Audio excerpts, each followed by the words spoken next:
never go away, and then I'm just doomed to have this forever. But then you wake up on the 5th or 6th day, and it's gone. Just like that. And the feeling is like undescribable. It's really, really nice feeling. Frankly, yeah, I wish my life would be like that all the time. Like literally just every day you wake up pain-free. Unfortunately, it's very unrealistic, for me at least. If it's normal for you, love it for you. Stay like that, bro. Or cis, or non-binary sibling.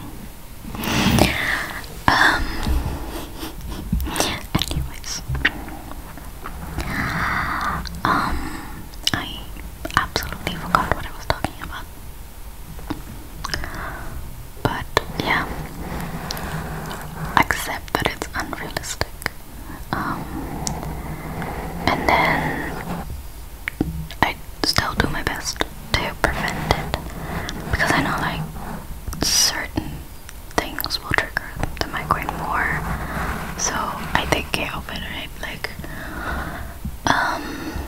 I make sure to have like an appropriate amount of sleep, because like if I sleep too much, oh my god, you know, and if I sleep too little, it's kind of a coin toss whether or not I will wake up with a headache. But if I sleep more than 8 hours and I really didn't need that sleep, like okay, let's say like I genuinely am missing sleep, and then I sleep 9 hours, or if I'm like lacking vitamin D and I slept like 12 hours and my body needed it, then I would wake up fine. But if I sleep more than 8 hours and that was not like necessary for my body, my headache's like, nah bro, horrible.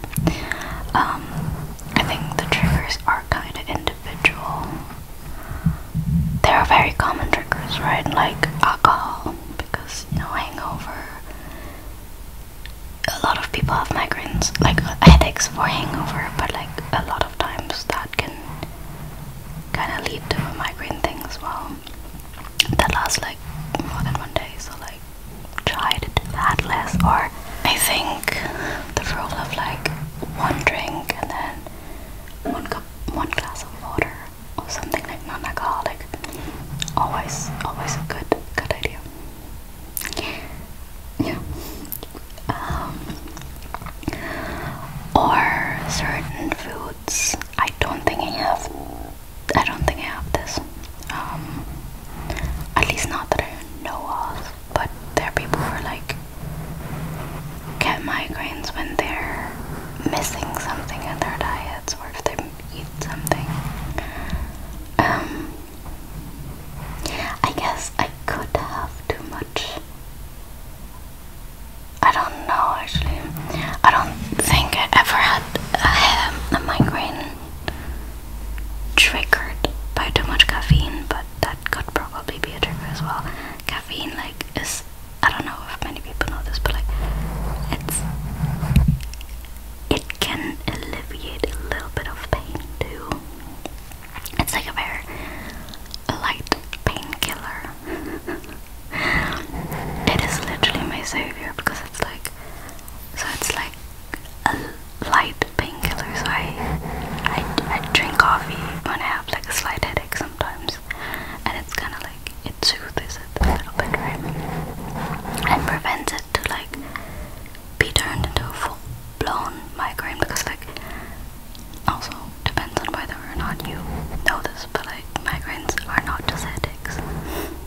Because I think after like, I think there's like a rule of thumb where you shouldn't have more than 10 every month.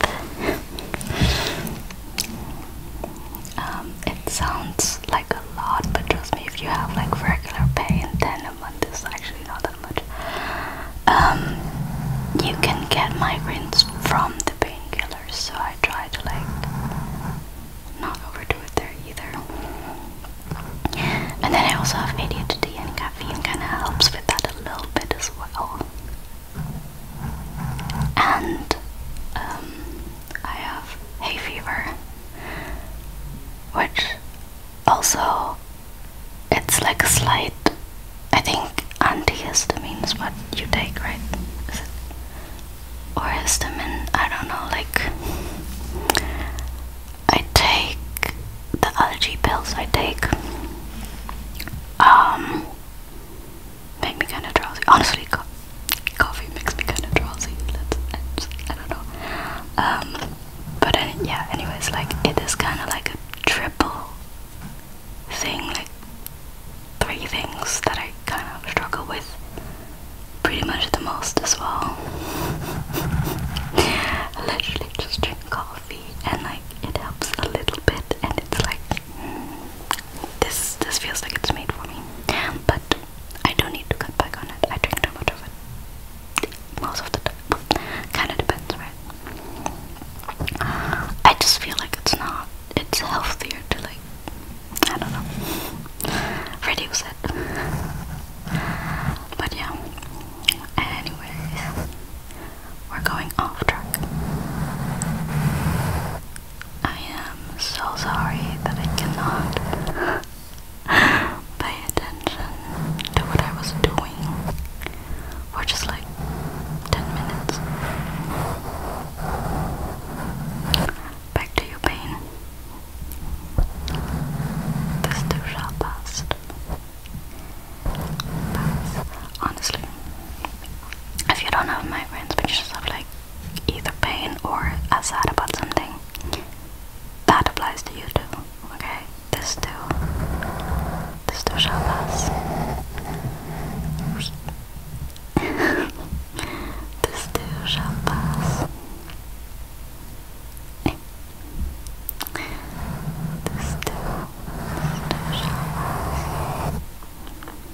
You'll make it through. But for now, just relax, relax, relax, relax, relax, relax, relax, relax, relax, relax, relax, relax, relax, relax, relax, relax, relax. It shall pass. You're here. You're safe. I'm here. I'm keeping you safe. I mean, I'm safe too. Everything will be okay. The thing you struggle